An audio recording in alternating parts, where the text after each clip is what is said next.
Hola chicos, esta clase es de ojo rojo doloroso. Inicialmente cuando las clases eran presenciales se incluía el tema uveitis. Ahora se da por separado. Al final igualmente hay una diapo que tiene un cuadro comparativo e incluye uveitis. Espero que les sirva.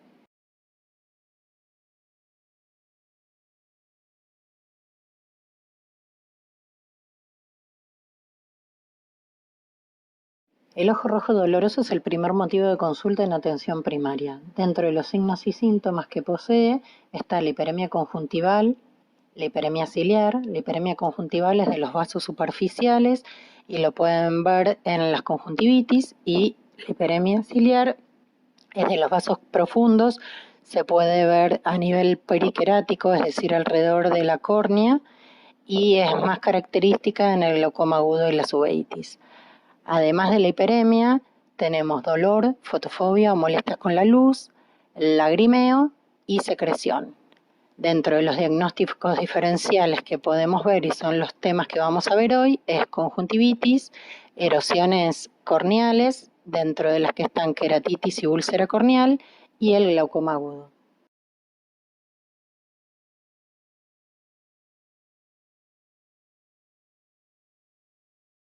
La conjuntivitis es la inflamación de la conjuntiva. Como ya deben haber visto, la conjuntiva es una tela transparente y brillante que tiene dos sectores, vulvar y tarsal. El sector vulvar es el que recubre el globo ocular y el sector tarsal es el que recubre la parte de interna de los párpados, es decir, el tarso. En las conjuntivitis uno puede ver que hay hiperemia conjuntival, además puede haber edema en la conjuntiva, edema en los párpados, dolor que va a depender del cuadro que presente el paciente, fotofobia, lagrimeo, secreción, que puede ser acuosa, purulenta, mucopurulenta. En general las conjuntivitis son de corta evolución, autolimitadas, pueden ser de aparición uni o bilateral, ya sea simétrica o asimétricas. Y dentro de las causas más frecuentes están las alérgicas, virales y bacterianas.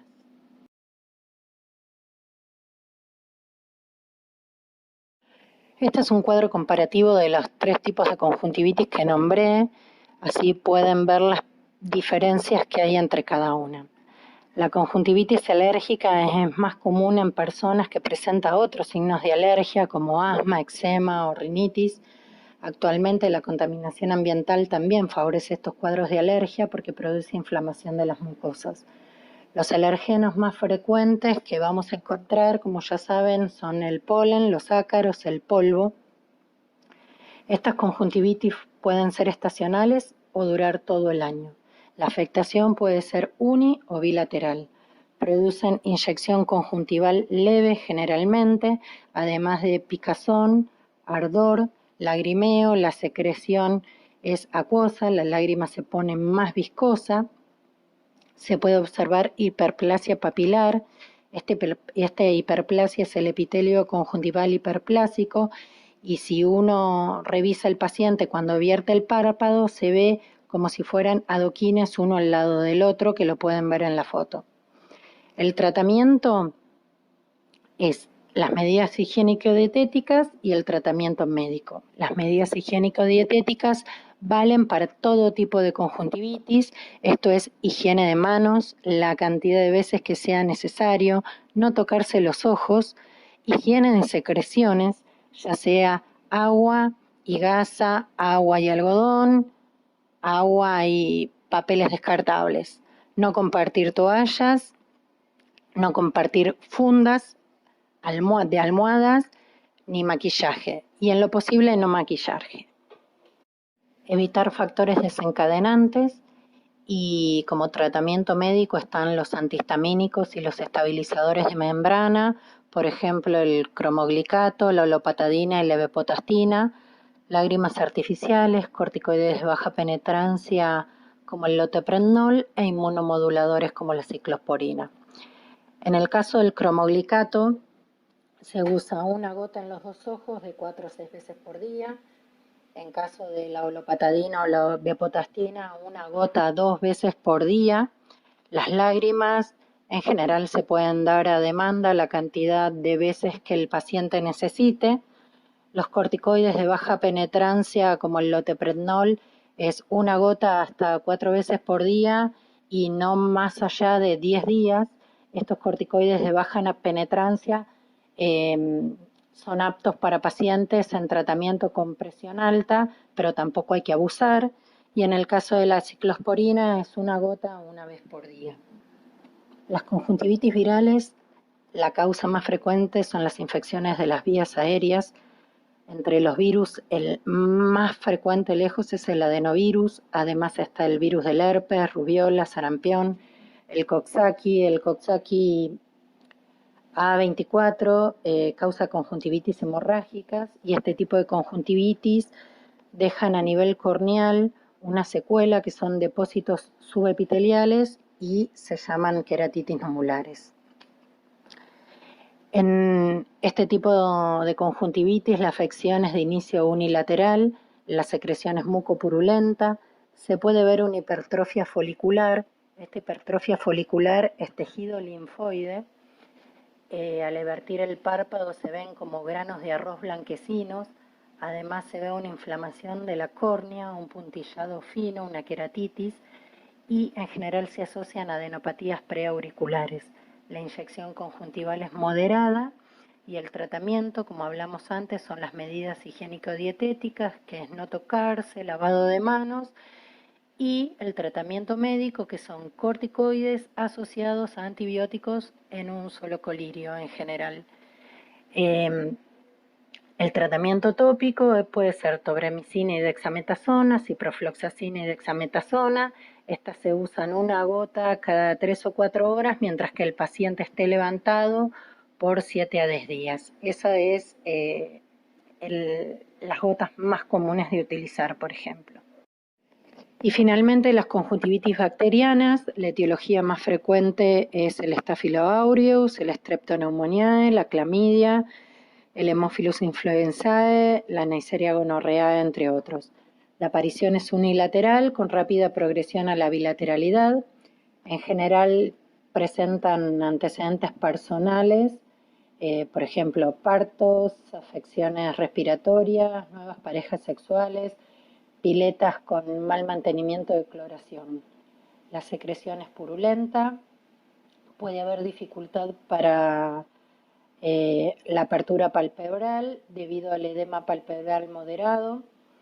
También presentan hipertrofia papilar, membranas y pseudomembranas que se pueden evidenciar al evertir los párpados. Las pseudomembranas afectan capas más superficiales del epitelio conjuntival y las membranas capas más profundas. Estas membranas y pseudomembranas son tejido inflamatorio, fibrina y células necróticas. Al extraerlas con el hisopo o con una pinza, como se puede ver en la fotografía, pueden sangrar y pueden dejar cicatrices. La inyección conjuntival es marcada y rara vez presentan adenopatías. El tratamiento para las conjuntivitis bacterianas son las medidas higiénico-dietéticas que ya vimos anteriormente, y algo que olvidé decirles es que jamás se ocluye una conjuntivitis, y esto vale para cualquier tipo de conjuntivitis. El tratamiento médico de las conjuntivitis bacterianas puede ser local o sistémico. El tratamiento local es eritromicina, tobramicina, polimixina, una gota cada 4 horas por 7 días. Si al segundo o tercer día el cuadro no mejorara, hay que suspender el tratamiento, esperar entre 48 y 72 horas, hacer lavados con solución fisiológica de manera frecuente, tomar un cultivo, hacer el antibiograma y esperar y tratar según el resultado. Y el tratamiento sistémico, obviamente, es según el cuadro general. Para el Haemophilus se dará amoxiclavulánico y para la gonococcea penicilina.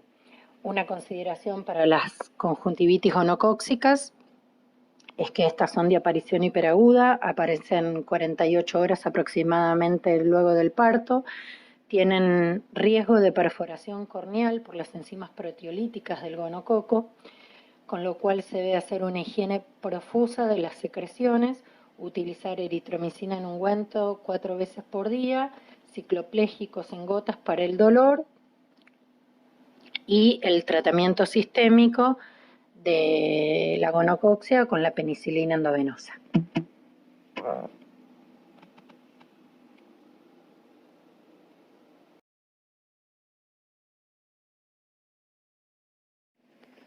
Como ya habrán visto, el humor acuoso se produce normalmente en los procesos ciliares. Los procesos ciliares son una estructura que se encuentra en la cámara posterior del ojo. Desde allí, el humor acuoso fluye a la cámara anterior a través de la pupila y finalmente se drena en la malla trabecular en el seno camerular. Esto sucede en el 90%, el otro 10% del drenaje es por vía uveoscleral.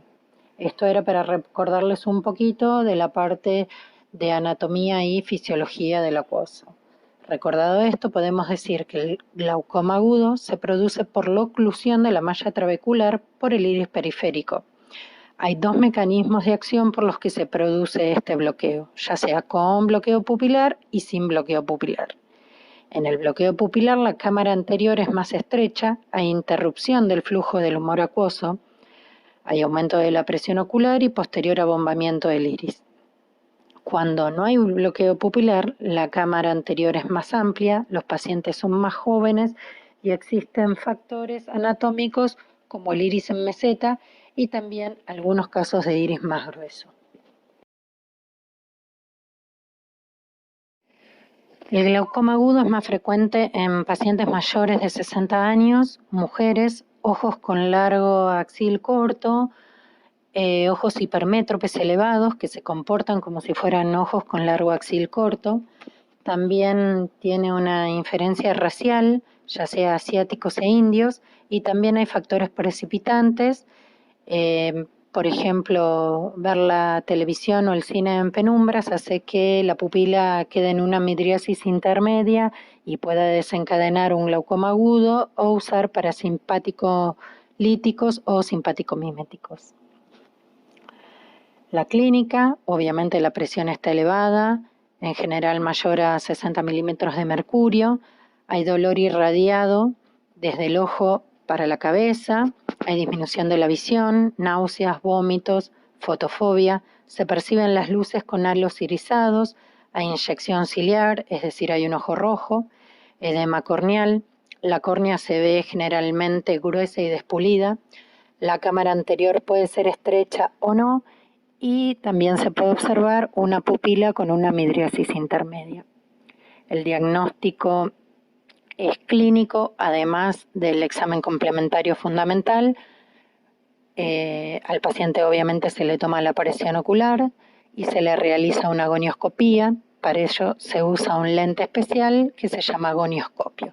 Otra de los estudios que se pueden utilizar es hacer una UVM, que es una ultrabiomicroscopía, que es como una ecografía de la cámara anterior. La estructura del ángulo iridocorneal es la línea de Schwalbe, el canal de Schlemm, la malla trabecular con su porción de trabeculado no pigmentado y su porción pigmentada. En la malla trabecular es donde se produce el drenaje del humor acuoso, el espolón escleral, el cuerpo ciliar y la raíz del iris. Este ángulo se clasifica en grados. La clasificación más usada es la de Schaffer y es la siguiente. Grado 4, para 40 grados de arco y se ven todas las estructuras angulares, se considera que es un ángulo abierto. Un grado 3, 30 grados, también es abierto. Un grado 2, 20 grados, es un ángulo estrecho. Grado 1, para 10 grados, es más estrecho todavía, y un grado 0 para 0 grados y no se ve ninguna estructura angular y tiene más riesgo de cierre. El tratamiento es tanto farmacológico como puede ser quirúrgico. El tratamiento farmacológico, comenzamos con acetosolamida vía oral, damos 2 comprimidos juntos como dosis de ataque.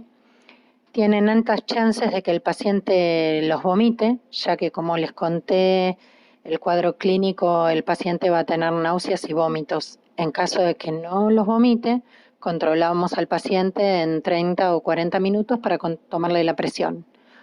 Otra opción es darle manitol endovenoso, a pasar entre 60 a 90 gotas por minuto, aproximadamente esto es en 40 minutos, y se hace con autorización cardiológica. La idea es que con esta medicación bajemos la presión ocular a valores en que las gotas puedan ser absorbidas.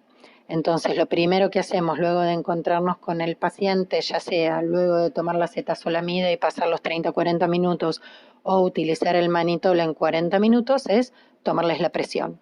Si la presión está baja, instilamos timolol como única dosis. El timolol se usa una gota cada 12 horas.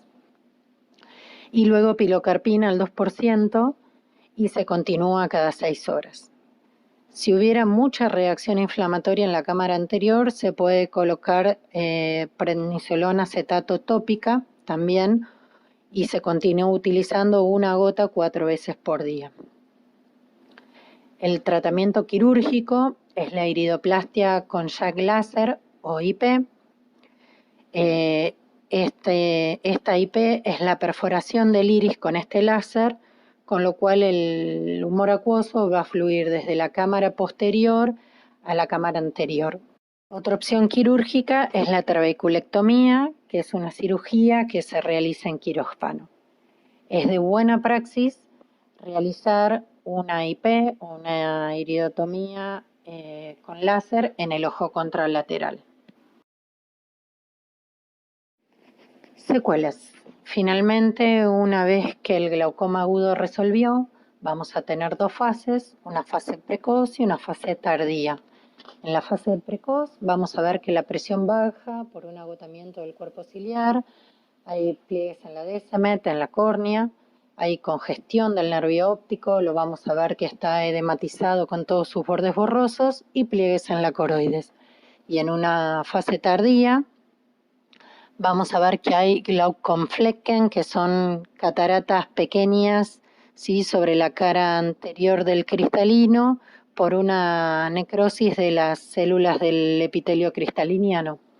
Además va a quedar secuelar también una pupila irregular, sinequias posteriores y una atrofia espiral del iris, que es una atrofia sectorial. La queratitis es la inflamación de la córnea. Como ya vimos antes, es la estructura transparente que está por delante del globo ocular y simula lo que sería el vidrio, sí, en un reloj. Entre los síntomas que va a presentar una persona con queratitis está la hiperemia o inyección ciliar, la visión borrosa o también puede tener disminución de la visión, un aumento de la producción lagrimal, generalmente de la parte acuosa, dificultad para realizar la apertura palpebral. Esta dificultad va a depender de la extensión de la lesión, fotofobia, que como vimos antes es la mayor sensibilidad a la luz, y sensación de cuerpo extraño. Los pacientes refieren tener una sensación como que tienen arenita en los ojos.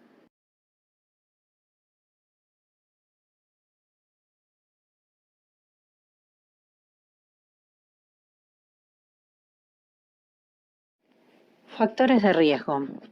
Bueno, el uso crónico de lentes de contacto en general conlleva el mal uso de las lentes, ya que en general los pacientes las usan mucho tiempo más del que deberían. En general se recomienda usarlas menos de 8 horas diarias, pero bueno, los pacientes en general, si son miopes altos o hipermétropes moderados, con relativamente una visión de menos 4 de miopía o más 2,50, no tienen buena visión y empiezan a usarlas más tiempo haciendo abuso de las mismas. Lo que se aconseja igualmente es alternar las lentes de contacto con lentes aéreos para descansar de las mismas, utilizar lágrimas artificiales de manera accesoria, con conservante aptos para lentes de contacto. ¿Por qué? Porque si no dejan residuos y acortan la vida media de las mismas. Por ejemplo, el cloruro de benzalconio no es un conservante que se pueda utilizar para las lentes. También hay que hacer hincapié en los pacientes que usan lentes de contacto, que no pueden ir a la pileta o a la playa con las mismas. La mala higiene de las lentes, los pacientes hay que explicarles, obviamente esto ya lo tienen que haber hablado con el contactólogo, pero cuando uno los interroga en general no hacen buena higiene de manos para manipular las lentes, ya sea para colocárselas o para sacárselas.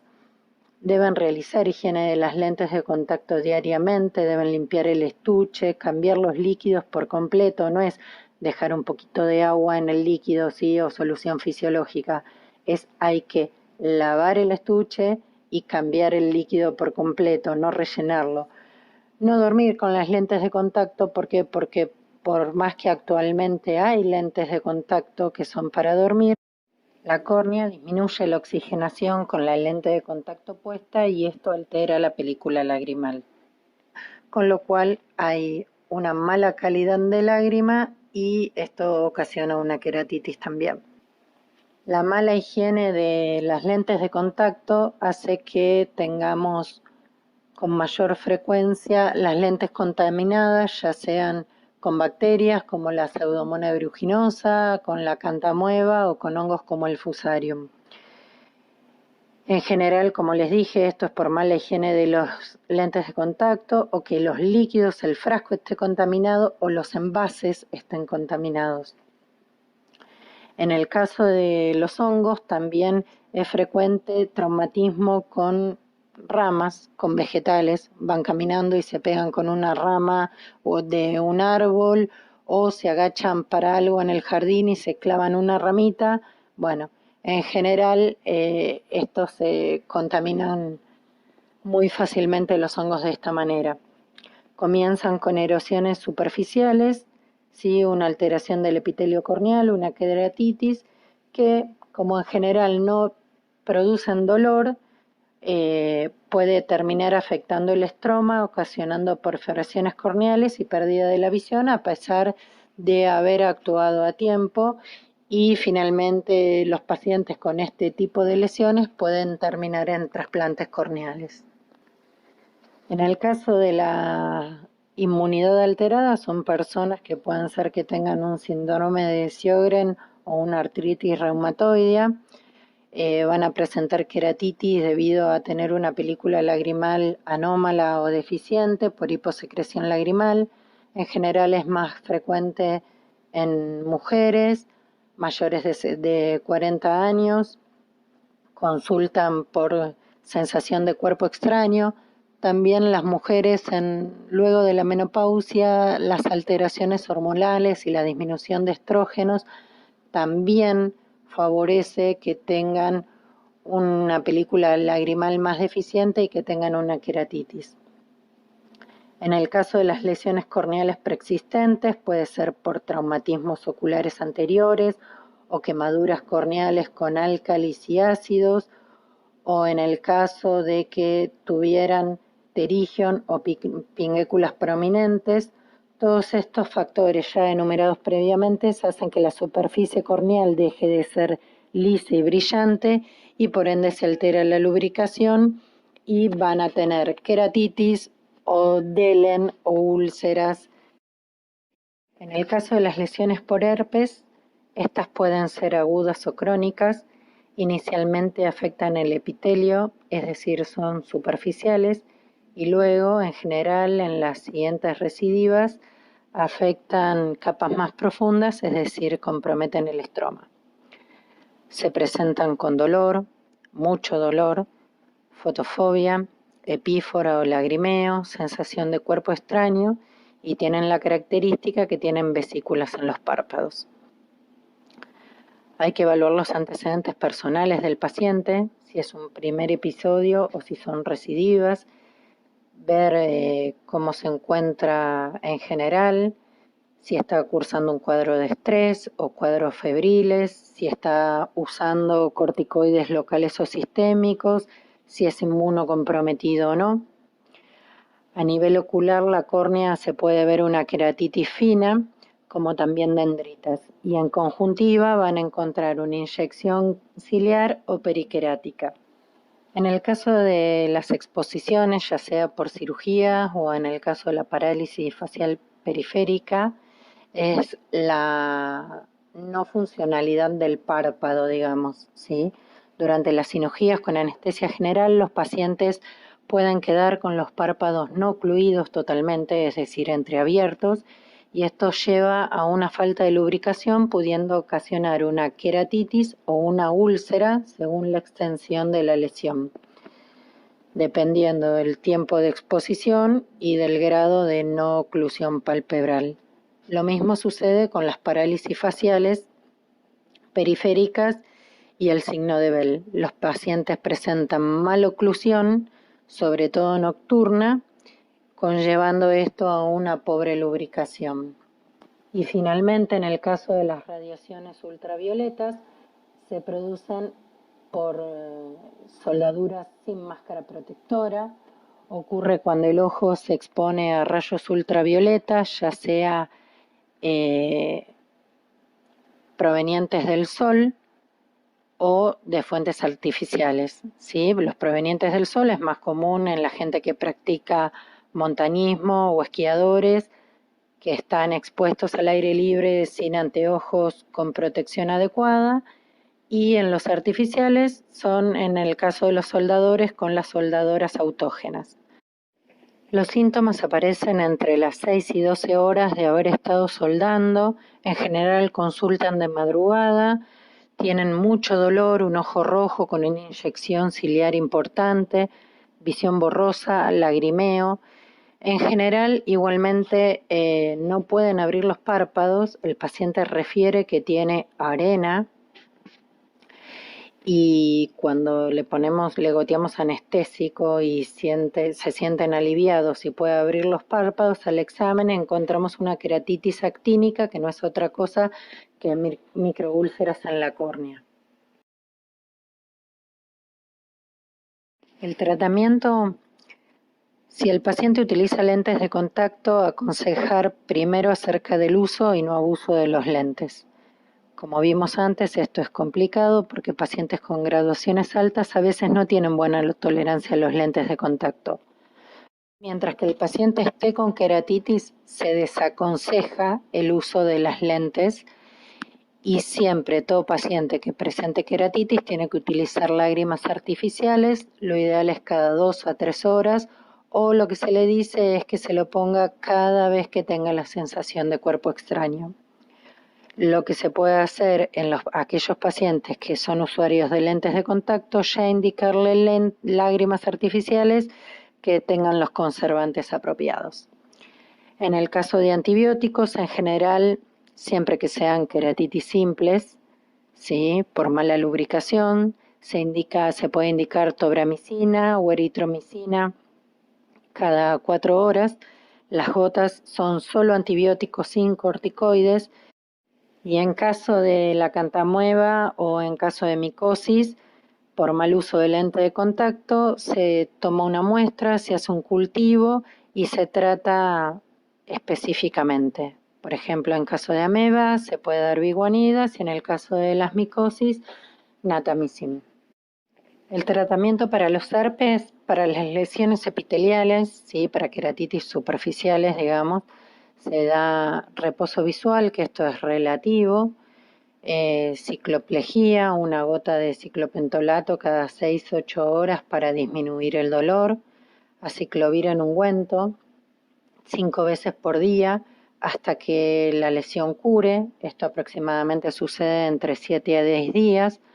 No hay que usar corticoides cuando las lesiones están activas y, como vimos ya anteriormente, lágrimas a demanda, es decir, cada vez que el paciente tenga sensación de cuerpo extraño o molestias.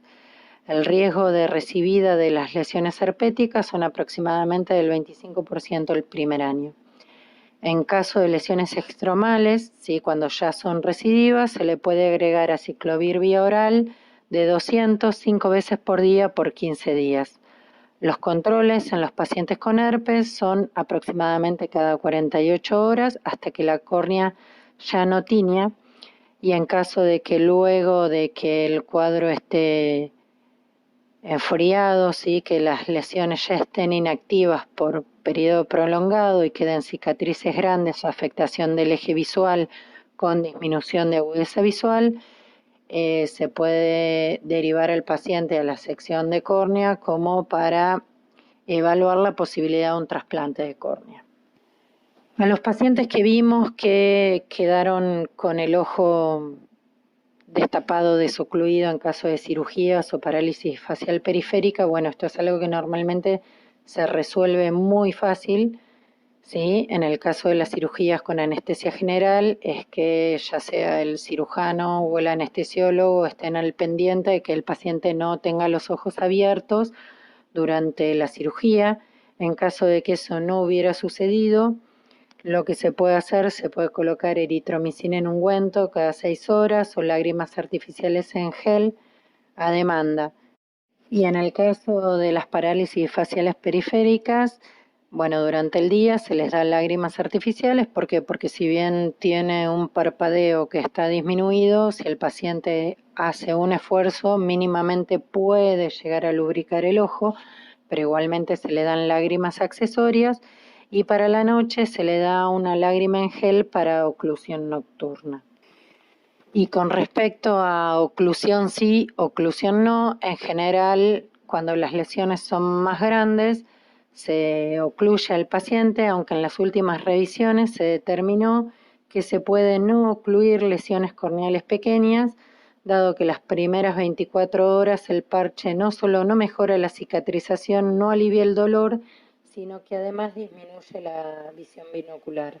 Entonces lo que se aconseja es dar antibióticos tópicos, eritromicina, tobramicina, hasta que la lesión cure, cicloplégicos para disminuir el dolor, antiinflamatorios tópicos también para el dolor, y si el dolor es muy intenso se puede dar antiinflamatorios vía oral.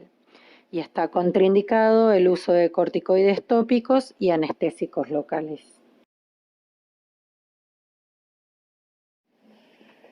La úlcera corneal es la pérdida de sustancia, ya sea extensa o no, del epitelio corneal.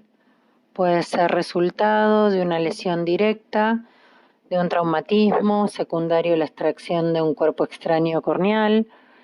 También se puede dar por haber dormido con lentes de contacto, por el abuso de corticoides tópicos, enfermedades autoinmunes como ya vimos, como la artritis reumatoidea o el Sjögren severos. Estos tienen muy mala lubricación y pueden producir úlceras y hasta perforaciones corneales.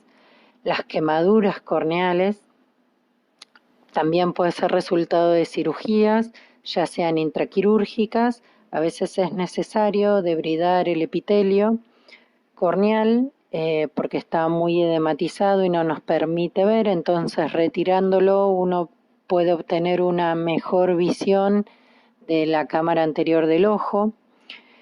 También puede suceder luego del posquirúrgico en úlceras que aparecen luego de pacientes trasplantados, o como vimos anteriormente, secundario a procesos infecciosos como micosis, herpes o bacterias.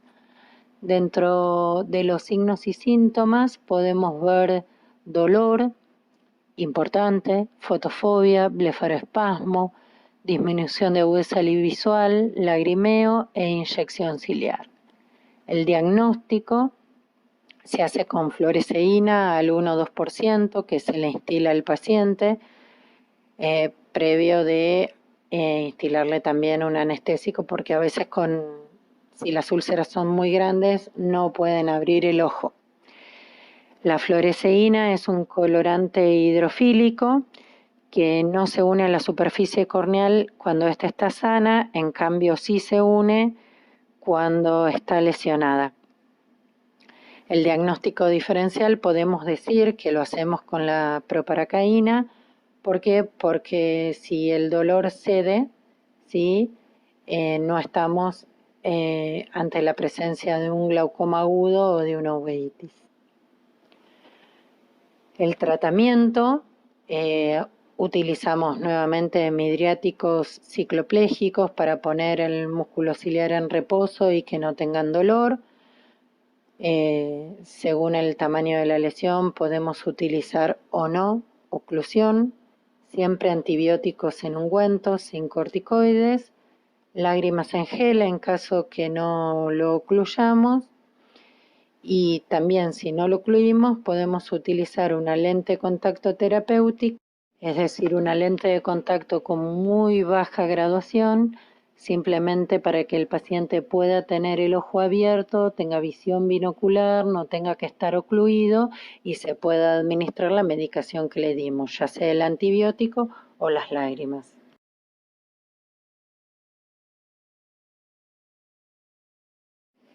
Y en las secuelas, bueno, pueden ser, si son lesiones superficiales, con restitución ad integrum. La verdad no les puse una foto porque no iba a haber diferencia entre saber si tenía o no una lesión previa, y si las lesiones son profundas y ya afectan capas del estroma, hay reparación con tejido cicatricial que se vuelve opaco, es decir, las lesiones son más blanquecinas y en algunas ocasiones pueden haber vasos que lleguen para tratar de curar las lesiones. Que esto es algo anormal porque, como ya saben, la córnea no está vascularizada.